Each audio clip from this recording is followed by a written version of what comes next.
Bakit napatawag na naman si Portia? Hindi raw niya nabili yung huling mutya. Pero hahanap siya ng paraan para makahanap nito.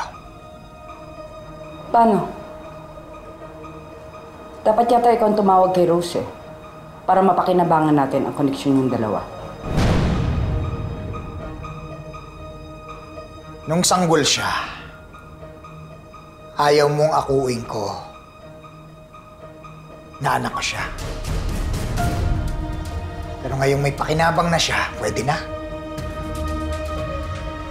Baka lalong hindi natin makuha ang mutya kapag nalaman niya na ako ang totoong tatay niya. Kung hindi siya magiging paraan para mahanap natin ang halaman na yun, eh di humanap ka ng ibang diskarte. Ano? Tuturuan na naman kita? Ha? Huwag mo ako sumbatan. Tandaan mo, nung nasa baba pa tayo, muntik nang magka-leche-leche ang lahat ang dahil sa'yo.